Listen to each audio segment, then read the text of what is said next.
far, on this side of the world, I would say that winter has treated us quite kindly. There's been spells of snowfall that's painted the landscape in a blanket of white, highlighting the trees that are determined to stand.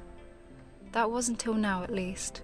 With a Class 3 weather warning on its way, we're promised strong winds and a lot of snow. It's the ultimate winter experience that we've been waiting for, and for many, this would be a nightmare. And although I can't deny how dangerous and severe this weather can be, I'm far too excited to hunker down in the vans and see where this storm takes us.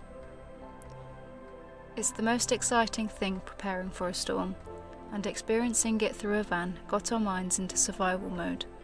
We stocked up on some supplies, tidied the camp, collected wood, and mentally prepared ourselves for the beautiful nightmare that was to come. It wasn't long before snow started to fall, and in each direction was the powerful force of the wind. It seemed impossible that this light and almost dusty snow would soon compact and leave us completely blocked in on one side.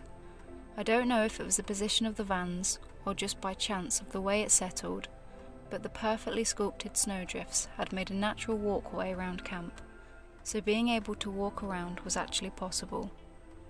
As for the land that surrounded us and what felt like the entire planet, the world was drowning in an ocean of snow.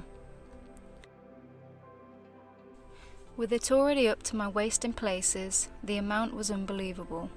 Going forth and embracing everything that has come with the challenges of being here so far, it was time to have some fun.